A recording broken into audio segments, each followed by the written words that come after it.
the man known to history as Emperor Trajan, was born as Marcus Ulpius Traianus on the 18th of September 53 AD at Italica in the Santiponce region near modern-day Seville in the Roman province of Hispania Baetica, which stretched across what is now southern Spain. The year of his birth is not entirely certain. He may have been born a few years later or earlier, though the date of 18th of September is largely undisputed. Trajan was named after his father, Marcus Ulpius Traianus. The gens Ulpia were an ancient Italian family who hailed originally from Umbria. Although the timeline of Trajan's father's career is not entirely clear from the available sources, we do know that he rose to become a member of the Roman Senate, the leading political body in the empire. This probably occurred a few years before Trajan's birth, his arrival coinciding with his family's rise socially and politically. Trajan would become the first Roman emperor born outside of Italy. Despite being born outside Rome, he was of old Roman ancestry, the colony of Italica having been established by the great Roman general Scipio Africanus 2.5 centuries earlier during the Second Punic War. His mother was named Marcia and came from a plebeian family, or Roman commoners, but one which had risen during the late Republican period to a position of wealth and influence. She was effectively a noblewoman of sorts by the time she married Trajan's father. Her position as Trajan's mother would become more significant years later when Marcia's sister, Furnilla, married Titus Flavius Vespasianus around 63 AD. Titus's father, Vespasian, would become emperor of Rome in 69 AD. Thus, in his early adult years, Trajan benefited enormously from his aunt being a member of the imperial family. Trajan was born when the Roman Empire was nearing the centenary of its establishment. Its great territorial expansion had largely occurred under the Roman Republic, when generals like Scipio Africanus, Gaius Marius, Cornelius Sulla, Pompeius Magnus, and Julius Caesar conquered the entire Mediterranean world between the 3rd and 1st centuries BC. It was Caesar's adoptive heir, Octavian, who brought the Republic to an end and created the Roman Empire in 27 BC, adopting the name Caesar Augustus in the process, although he cloaked his political innovations by appearing to simply make himself the first citizen of Rome. Yet in reality, Rome now had a supreme ruler, and members of Augustus's extended family succeeded him as emperor after he died in 14 AD. Soon after Trajan was born, Emperor Claudius, a great-nephew of Augustus, died under somewhat suspicious circumstances in October 54 AD, bringing the Emperor Nero to the imperial office at just 16 years of age. Though well regarded at first, Nero became, by some accounts, a loathed ruler on the basis of his lack of respect for the Roman Senate, an institution which, although it had lost a huge amount of its power under the emperors, still expected its traditional rights and position to be honored by the imperial family. The failure of numerous rulers to do so early in his life paved the way for Trajan to become emperor of Rome one day. Despite being born in Hispania, Trajan did not spend much of his life living in the Iberian Peninsula. At an early age, he was sent to Rome. Although we have little information concerning his early years, it seems probable that he was tutored by numerous scholars in the subjects which were deemed most important for a successful political career amongst the Roman elite, namely rhetoric, oratory, philosophy, political science, and literature. Trajan's family lived in considerable comfort during this time, with archaeological excavations of the Traianus family residence in Rome having revealed that the villa was large and commodious, even by the standards of the Roman elite at the time. After spending much of his youth in the capital of the empire, he quite possibly returned to Hispania in the mid-60s AD, as his father served as the governor of their native province for a time between 64 AD and 65 AD. It was an indication of Trajan's father's rise and the family's wider political significance in the south of Hispania that he was appointed to govern the province of Hispania Baetica, a gubernatorial term carrying with it immense prestige at the time and being one of the ultimate goals of any Roman senator's career. In the years that followed, as Trajan entered adulthood by the standards of the Romans, who did not have any conception of the idea of being a teenager, times were turbulent across the empire, though Trajan's family emerged in a stronger position. In the year 66 AD, a massive revolt broke out amongst the Jews of Roman Judea. This compounded discontent with the reign of Nero, and 2 years later, simultaneous revolts amongst governors and military commanders in Spain and on the Rhineland frontier led to the overthrow of Nero. He took his own life, and a new ruler, Emperor Galba, assumed power with the assent of the Senate. This, though, was only the beginning of unrest, and in the year 69 AD, there would be multiple civil wars, as Galba was overthrown by Otto, who was then replaced within a few months by Vitellius, a military commander who marched south from the Rhine frontier to claim the imperial title. Vitellius, in turn, was himself defeated by Vespasian, a member of the gens Flavia, who was in charge of suppressing the Jewish revolt when the civil wars erupted, and who utilized the legions under his control to gain power in December 69 AD. Thus, at the end of what has come to be known as the Year of the Four Emperors, Vespasian emerged as the new emperor of Rome, establishing the Flavian dynasty. As we have seen, Trajan's family were related by marriage to the Flavians, and so Trajan's career prospects brightened immensely. Trajan was still a young man at this time, and thus his ascent was gradual. In the 70s AD, he began a military career, something which was intrinsically part of a political career within Roman society, as conquest and rule over other peoples was so inherently part of the Roman psyche by the 1st century. His initial postings were in the east, where his father had gained honor under Vespasian for serving for a time as governor of Syria, one of the wealthiest and most significant provinces of the entire empire. While there, Trajan acquired the position of tribune within one of the legions under his father's command. This made him a senior military officer in charge of managing the legion's affairs. It was followed by assignment to the Rhine frontier, where a great many legions were stationed during the Flavian period. How the border operated here is still a major point of debate amongst classical scholars. While the Rhine was dotted with fortifications and walls, the legions often moved east of the wall into enemy territory, to either attack fractious tribes or to protect trading stations which were maintained beyond the frontier. Although we have few sources with which to shed light on Trajan's activities here in the 80s AD, we can assume he was involved to some extent in these frequent border skirmishes and missions. Meanwhile, in Rome, there was a quick turnover of emperors, as Vespasian died at a relatively old age in the year 79 AD, only for his son and successor Titus to die after little more than 2 years as emperor, leading to the succession of his brother as the Emperor Domitian in the autumn of 81 AD. Trajan's career particularly flourished during the reign of Domitian.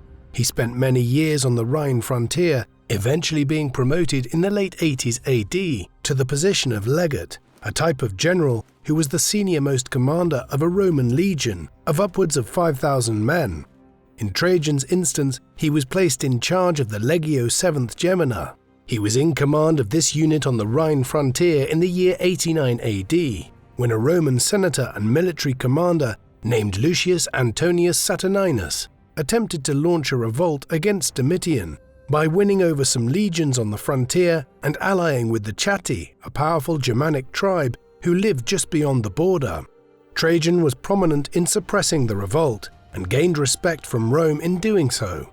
His quick actions probably ensured that in 91 AD he was elected to hold the office of consul, the most senior magistracy in the Roman state. The consuls generally served a term as governor of a province after their consulship as a reward for having attained to the peak of the Roman state. It is unclear if Trajan served as governor of one of the provinces along the German frontier or of Pannonia, a province lying around western Hungary and the border of Croatia today. But what is wholly evident is that by the mid-90s AD, he had become a respected and important figure amongst the elite of the Roman Empire. He also married during this period, though the exact year of the union is not known. His wife was Pompeia Plotina, Like Trajan, she hailed from Hispania and came from a family which was of Italian origin and had been part of the colonization of the Iberian Peninsula. A traditional and down-to-earth woman, she and Trajan had a close relationship, though it does not appear to have been a romantic one on any level, as Trajan was decidedly homosexual. Indeed, his sexual promiscuity was such that he elicited more than a few wry comments from observers in his own time and outright insults from 3rd and 4th century writers as attitudes towards homosexuality changed in the late imperial period. Beyond his sexuality, we know surprisingly little about Trajan's personality.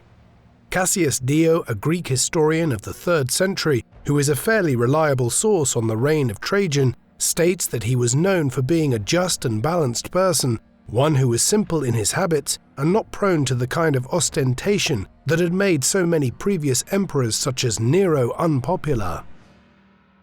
While Trajan's career was on the rise in the 90s AD, the same cannot be said of Emperor Domitian.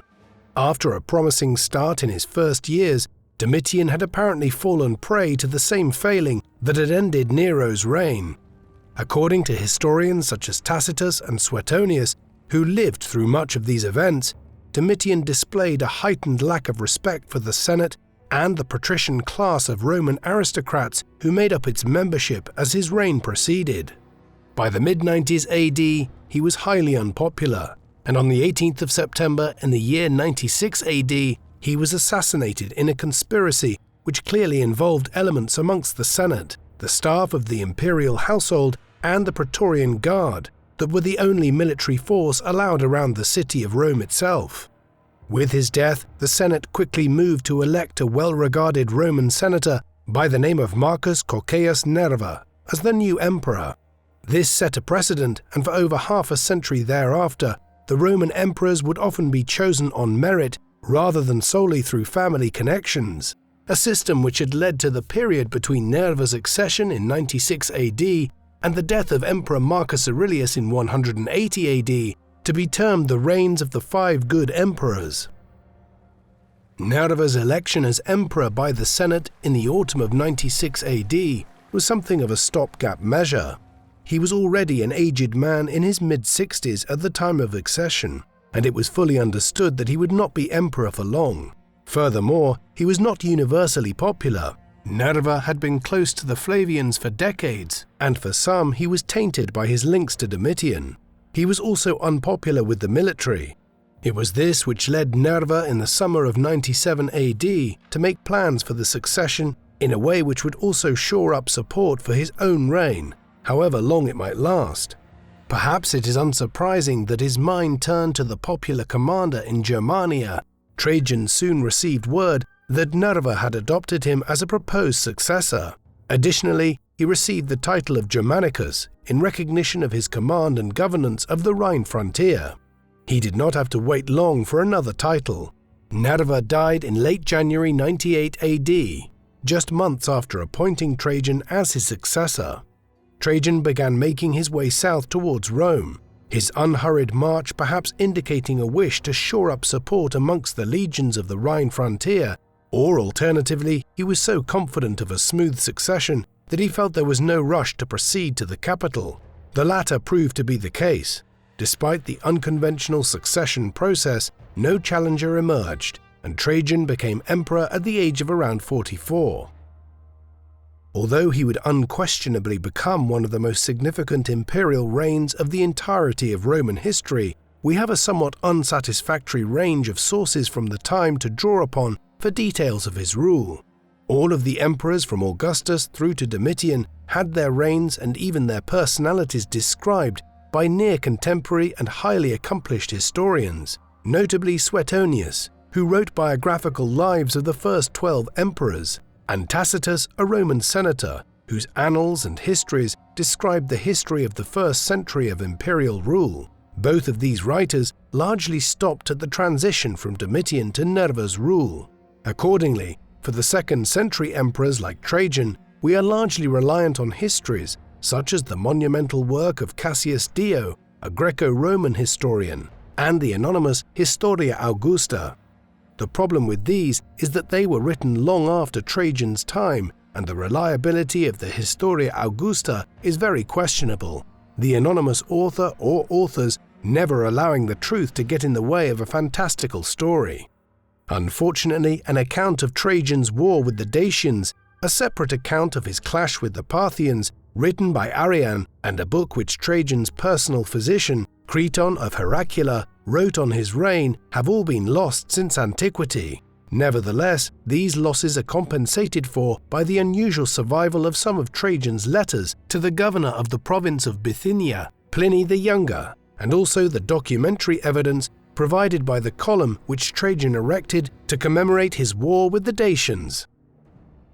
Trajan quickly established himself as a popular ruler among the Roman people. There were two elements that quickly expanded his popularity within Rome and Italy itself, though these did not extend empire-wide. One was the expansion of the alimenta, a welfare program which Nerva may have begun to introduce, but which Trajan rolled out and expanded. It was a multifaceted scheme, one which provided state aid in the form of food subsidies and payments to the poor, orphaned children and widows. Other elements of the alimenta aimed to redistribute land and to provide relief to indebted landholders across the Italian peninsula. It is important to bear in mind that at this time Roman citizenship, and with it the ability to enlist as Roman legionaries rather than auxilia or non-citizen soldiers, had only been extended to the inhabitants of Rome and Italy, not to the provinces, although many people further afield received grants of citizenship for service to the state. Consequently, some historians have argued that the alimenta was designed by Trajan as a way of relieving poverty and encouraging family growth across Italy, as a means of bolstering the population numbers and expanding the manpower available to the state. Whatever the motive was, it was a popular measure, as indeed was the other prong of Trajan's populist program. This saw Trajan investing heavily in popular entertainment in Rome, specifically gladiatorial contests in the Colosseum that had been built under Vespasian and opened by Titus, and chariot racing in the Circus Maximus. Despite the popular view of the gladiatorial contests as being the beating heart of Roman entertainment, chariot racing was actually more popular at the time. Trajan invested heavily in renovating and expanding the Circus Maximus, an already enormous venue which would hold up to 250,000 people. While welfare and games won Trajan the affection of the common people of Rome and Italy, there was more than one constituency of people which a Roman emperor needed to please in order to be successful. As the examples of earlier emperors such as Nero and Domitian had proved, it was best to keep the Senate on one side by respecting their traditional privileges. What this meant in effect was allowing their members to engage in the cursus honorum, the career progression through the various magistracies, such as tribune of the people, questor, and then the consulship, the highest political office below the imperial title itself. Trajan did this and deferred to the Senate in such a way as to maintain the loyalty of the senators. Often this simply meant consulting them on issues which he had already made up his mind on.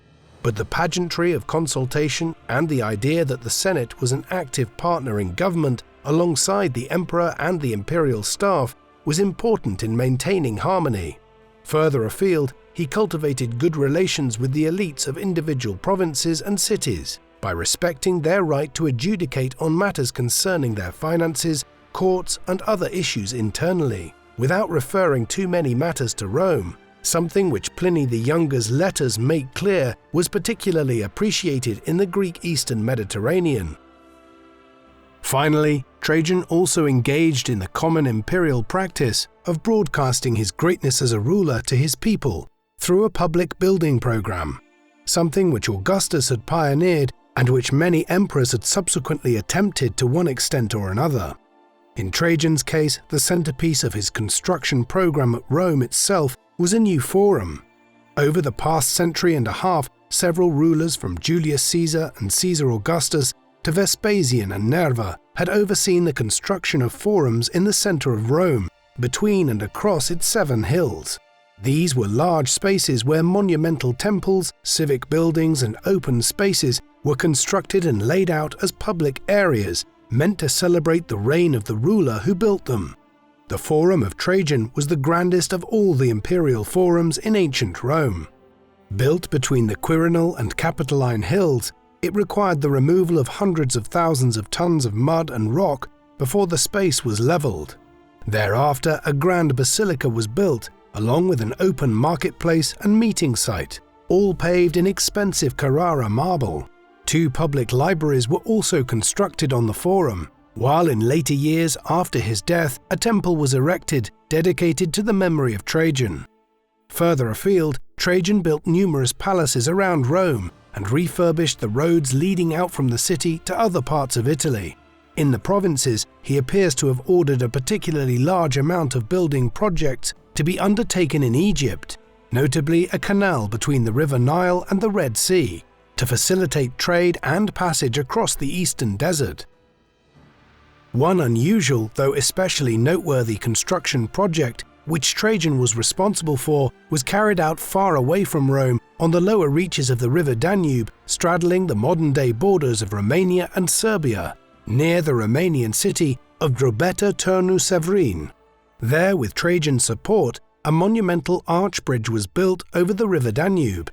It was designed and the construction was overseen by Apollodorus of Damascus in Syria, one of the leading architects of the time.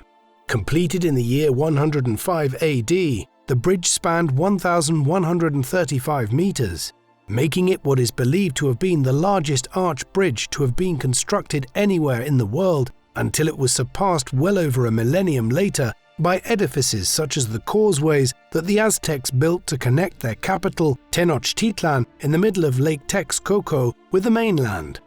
A large bronze statue of Trajan adorned one side of the bridge, while military encampments were placed on either end, an indication that whilst this was a monumental achievement from an architectural perspective, the bridge was also built for a functional purpose, namely the intended conquest of Dacia to the north.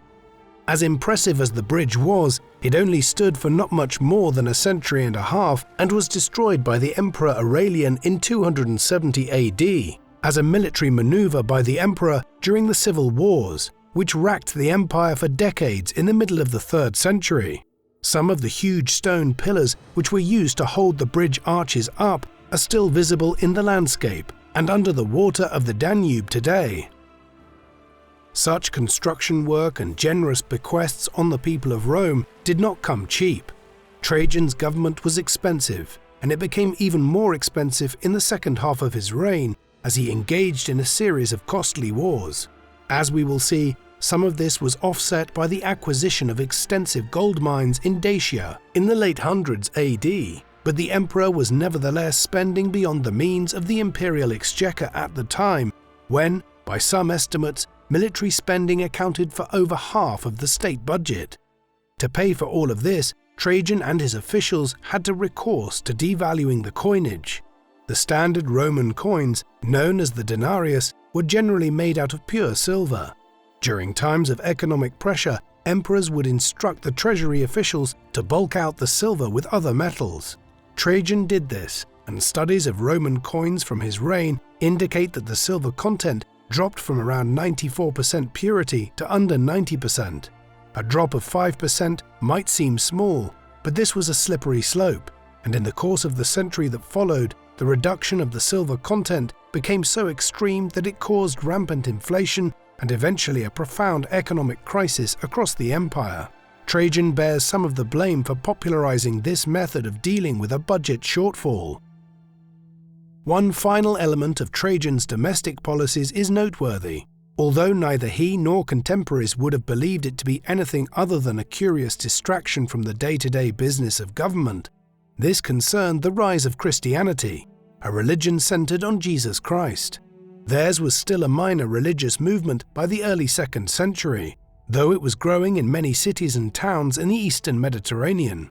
It was here that the governor of the province of Bithynia and Pontus, Pliny the Younger, in what is now Turkey, found himself dealing with some disruptive Christians in the year 112 AD.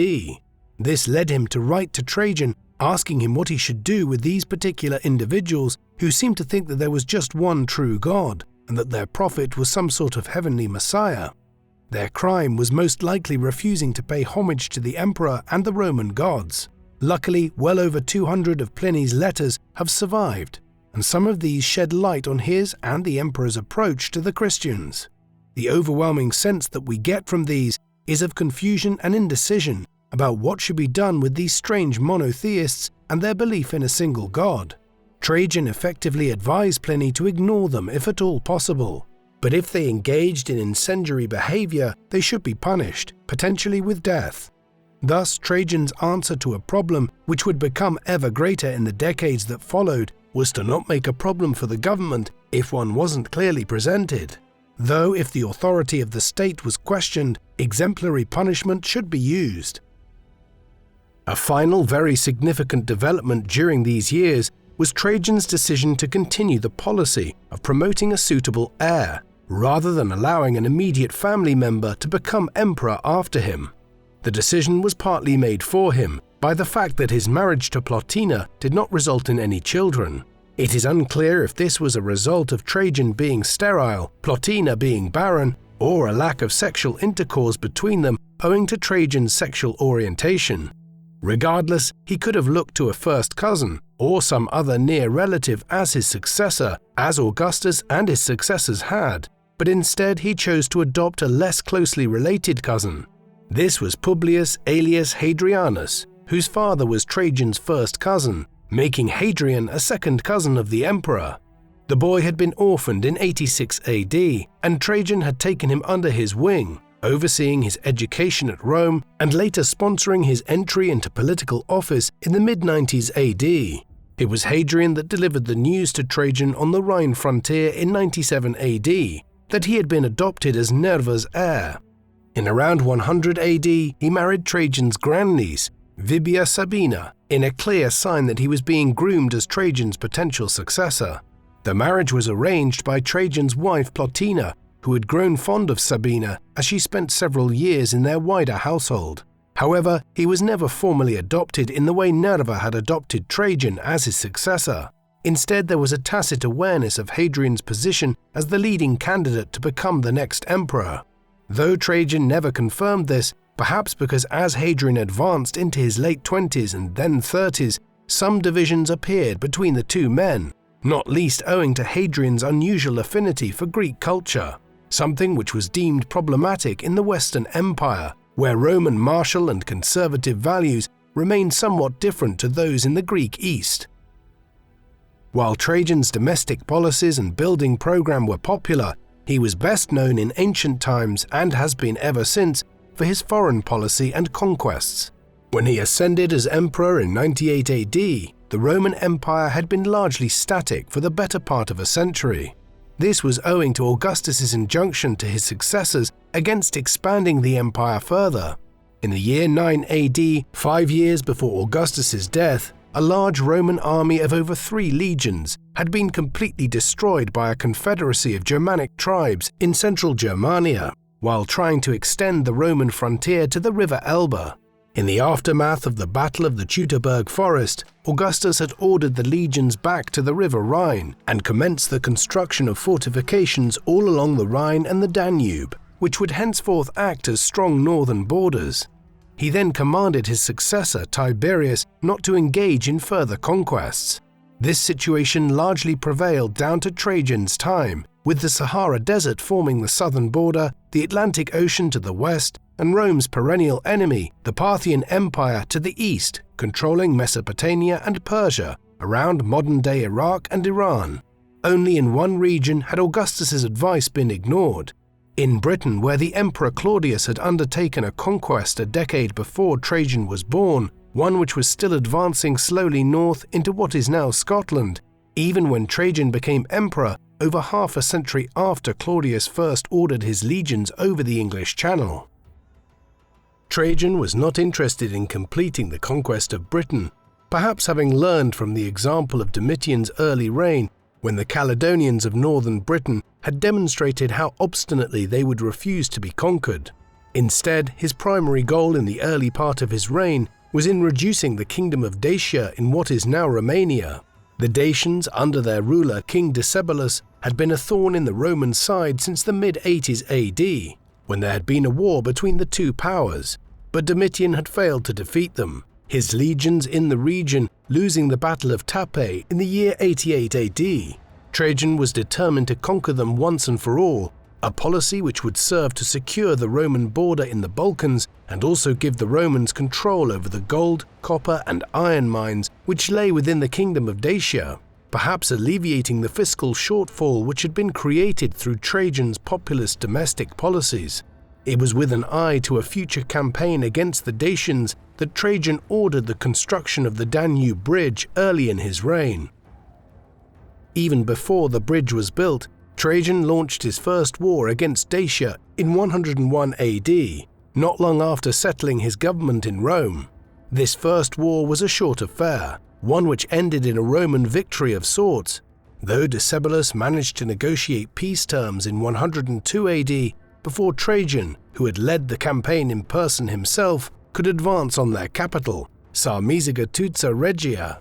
Under the terms, he agreed to become a vassal king that would pay tribute to Rome and cease disturbing the peace along the border.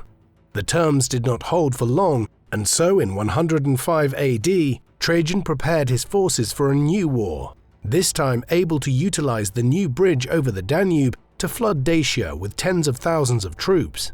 The campaign was not a minor one against a small polity. The Dacians were a highly militarized people, able to field well over 100,000 warriors. They were unable to deal, however, with the superior tactics and weaponry of the Romans, and in 106 AD, Trajan conquered their capital, acquiring a huge trawl of gold in the process. Decebalus fled and apparently took his own life. Thereafter, Dacia was made into a Roman province, one which was heavily colonized and Romanized. So successful was this policy that it is the only eastern province of the empire where Latin would form the basis of a dominant modern language, Romanian being a Romance language like French, Italian and Spanish, while the very name Romania is reflective of Rome's lasting legacy in the region. Upon his return to Rome from Dacia, after conquering Decebalus and his people, Trajan ordered a procession known as a triumph, and 123 days of celebratory games in the city. The more enduring commemoration of the military campaign followed in years to come, when the emperor had a great triumphal column built in the middle of the forum he had laid out years earlier. Trajan's column is one of the most iconic Roman monuments still standing, largely as it was built 2 millennia ago in the center of Rome. The column is about 35 meters high altogether, consisting of 20 very large cylindrical marble drums stacked one on top of each other and then surmounted by a statue of Trajan himself. Although the original statue was lost at some point in the medieval era, and the statue which stands on top of the column today is actually of St. Peter and was placed there by Pope Sixtus V in 1587. Architecturally, the column is an immense achievement. The main block at the top weighs over 50 tons, and had to be lifted to a height of well over 100 foot in an age before steel cranes.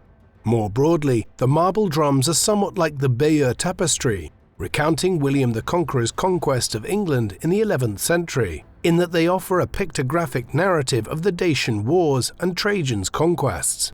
The images are also a major source of Roman military history, as they provide some of the best depictions of Roman legionaries and auxiliary troops available from ancient times. 106 AD was not just an important year in terms of the final conquest of Dacia. This was also the year that the Roman Empire annexed the Nabatean kingdom. The Nabateans were a Bedouin people who had emerged out of the Arabian desert to form a substantial polity in the 1st century BC, one which for a time controlled parts of the Levant before the Romans conquered those regions. By the time of Trajan's accession as emperor, they still ruled over lands that now correspond with modern-day Jordan and much of the northwest of Saudi Arabia, as well as having influence in the Sinai Peninsula. The Nabatean kingdom flourished in the 1st century AD by becoming a client state of Rome's, and one in which peace and prosperity allowed for the construction of the magnificent sandstone rock-cut tombs, religious buildings and civic centers at Petra, now a World Heritage Site. In 106 AD, the last king of the Nabatean royal line, Rabel II Soter, died. This led to the annexation of the kingdom by Rome, a development which may have been simply part of the wider process of transforming client kingdoms into full provinces, a process which had been underway since Augustus's time, or may also have been undertaken through military pressure applied by the governor of Roman Syria, Cornelius Palma, acting under instruction from Trajan. Whatever the exact circumstances, this led to the creation of the province of Arabia Petraea. Trajan's annexation of the Nabatean kingdom led to a further expansion of Rome's trade networks eastwards. Although the Parthian Empire had blocked Rome's eastern expansion for 2 centuries by his time, trade had flourished down the Red Sea from Roman Egypt since the days of Augustus, with one writer of the period, the geographer Strabo, asserting that 120 ships or so sailed every year from the Red Sea ports into the Erythraean Sea, the ancient name for the Indian Ocean. There is even evidence of a Roman temple having been built in southern India. Despite these antecedents, Trajan's annexation of the Nabatean kingdom saw a further expansion of Roman trade eastwards, with new ports being utilized in the Gulf of Aqaba, and control being established over the caravan route that ran from western Arabia all the way north towards the Levant. With this, the people of the Roman Empire would have noticed a decrease in the price of luxury commodities which were imported along these trade routes, such as incense, frankincense, and sandalwood. All of this added to the prosperity of the empire and the popularity of Trajan as the emperor. As much as the conquest of Dacia and the annexation of the Nabatean kingdom would have galvanized and burnished Trajan's reputation in his own time and for the decades to come, it was with his campaign against the Parthian Empire to the east that Trajan truly cemented his status as a great emperor in the eyes of the Romans. The Parthians had been a perennial enemy of the Romans for 2 centuries, ever since Rome expanded into the Levant and advanced to the border of Parthia. But unlike in places like Gaul and Germania, where the Romans had faced disorganized and fractious Celtic and Germanic tribes in Caesar and Augustus's time, in Parthia the Romans faced an advanced, centralized state with a developed bureaucracy that could finance the raising of large armies. Furthermore, the Syrian desert had always presented an impediment to successfully campaigning into Mesopotamia. Yet Trajan became determined towards the end of his life to succeed where many others had failed. In 113 AD, he began preparing for war, pulling legions away from the frontiers and recruiting new cohorts of troops and auxiliaries. Then in 114 AD, he marched into Armenia, a buffer state in the Caucasus which had switched its allegiance continuously between Rome and Parthia over the years. Here he removed Parthomasiris, a Parthian prince who had been installed in Armenia by the king of Parthia, Osiris I. Trajan was in no mood for conciliation. He simply had Parthomasiris killed and then annexed Armenia as a province of the empire.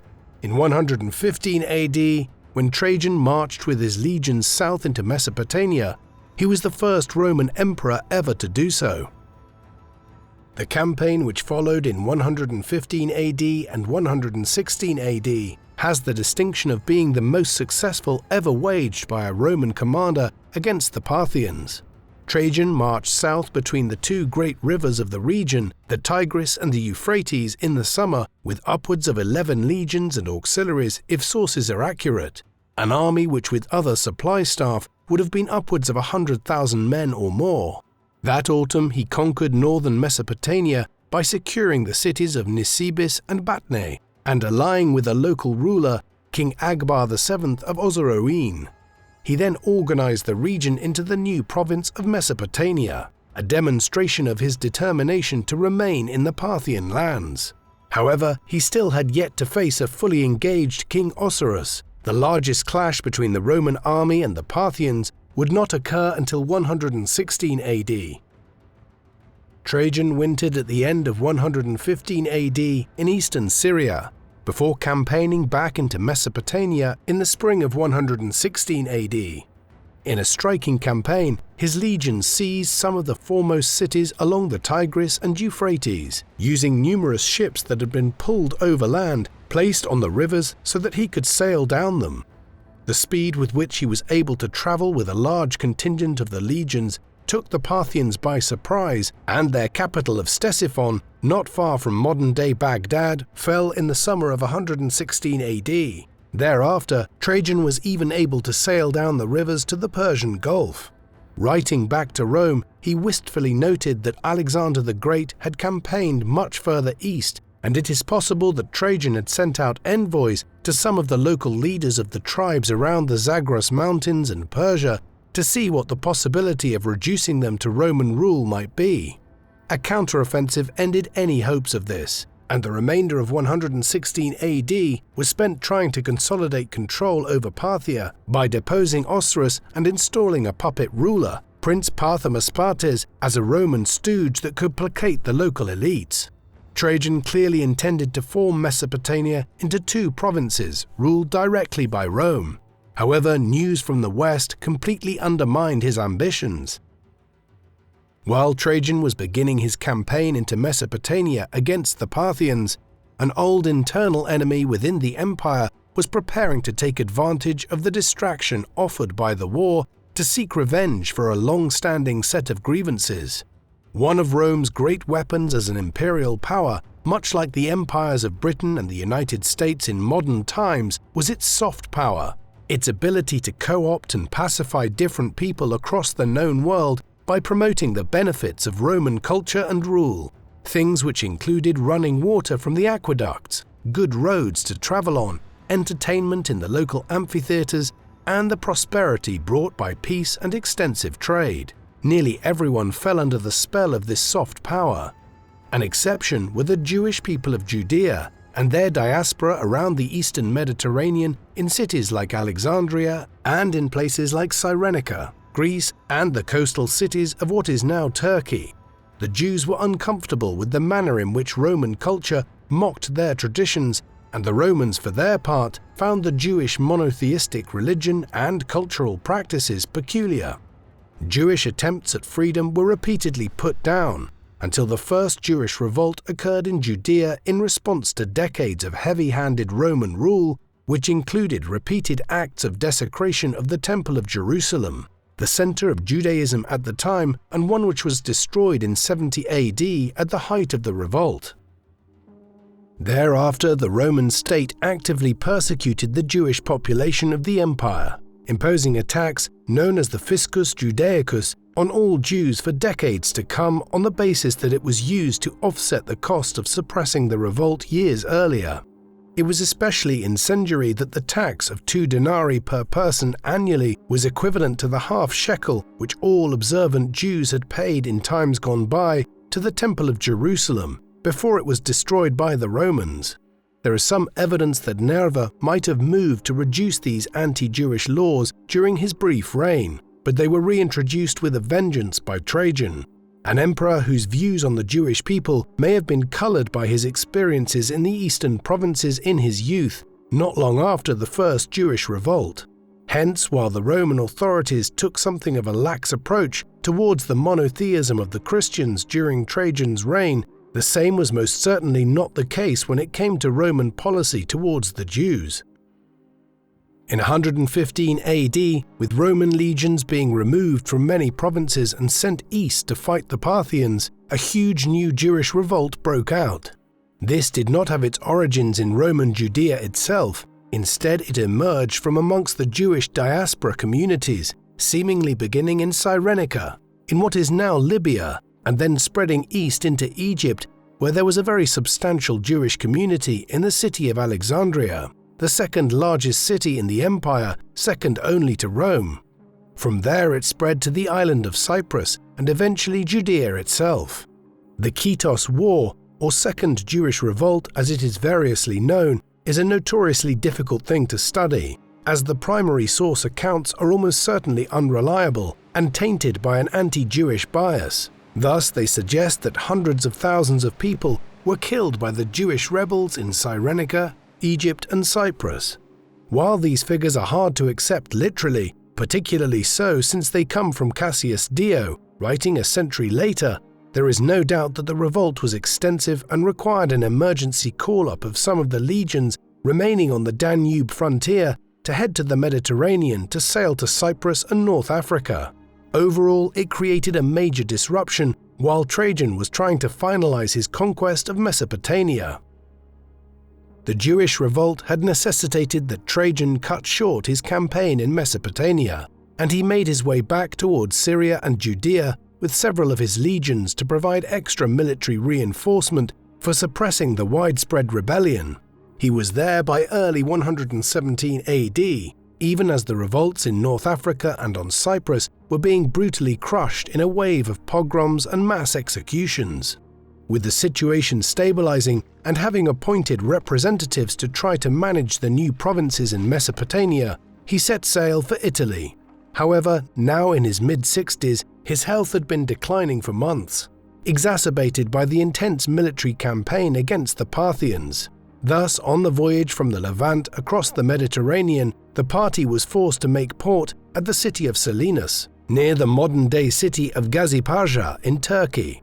Here, a possibly emaciated and run-down Trajan took to his sickbed. He never recovered and died there on the 11th of August 117 AD, not far short of celebrating his 20th anniversary as emperor. When he died, the succession issue was still not fully resolved. Hadrian had been groomed as a potential heir early in the reign, but the relationship between Trajan and he had cooled over the years, and Trajan had certainly not made it unequivocally clear that Hadrian should succeed him as emperor. It is probable that he would have favored someone else had his wife Plotina not been set on Hadrian becoming emperor, a development which she wished to see occur in part to ensure that Trajan's grandniece Sabina ended up as empress. Thus, in Rome, Plotina took steps to make sure that Hadrian was now declared as emperor. Hadrian himself displayed his ruthless streak in the months that followed, by overseeing a purge in which he had any potential rivals, men such as Lucius Quietus, a military commander whom Trajan had left in charge of the legions in Mesopotamia and the east, discreetly murdered. Thereafter, Hadrian followed the by now traditional practice of declaring Trajan to have become a god in the afterlife. Beyond this ritualistic deification, Trajan's reign had been so popular and seemingly successful that henceforth it became a saying amongst the Roman senators and other individuals within the political class to hail a new emperor by saying Felicior Augusto, Melior Traiano, which transliterates as, "May you be luckier than Augustus and greater than Trajan," a clear statement of the belief that Trajan had been the greatest of Roman rulers. The events which followed immediately after Trajan's death reduced the ostensible success of his reign. On the one hand, the Jewish revolts across the eastern Mediterranean were quickly suppressed by the end of 117 AD, although another would follow in Judea itself just over a decade and a half later. Conversely, his costly conquest of Mesopotamia turned to dust when Hadrian quickly decided, on the basis of the outbreak of numerous revolts and the re-emergence of Parthian resistance, that trying to hold such distant lands against powerful opposition was pointless. He abandoned the new provinces and largely withdrew to the pre-war borders. Thereafter, Hadrian became an emperor who favored administrative and social reform, touring the provinces extensively for much of his 20-plus year reign, rather than engaging in warfare like his predecessor. The empire continued through the decades of prosperity in the middle of the 2nd century under Hadrian and his successor Antoninus Pius. But from the reign of Marcus Aurelius onwards, cracks began to show in the empire as Germanic tribes such as the Marcomanni and the Sarmatians threatened the Danube frontier, the beginning of 3 centuries of barbarian migrations which would eventually bring about the end of the Roman Empire in its original state. Part of the crisis which began to envelop the empire in the 3rd century in particular was brought about by a combination of a fiscal crisis caused by the devaluation of the coinage, which Trajan had been a key figure in the inception of, and also by the overt militarization of the empire which he favored, and which led to a succession of seemingly endless civil wars from the 190s AD onwards. Trajan was perceived by the Romans as the greatest of their emperors.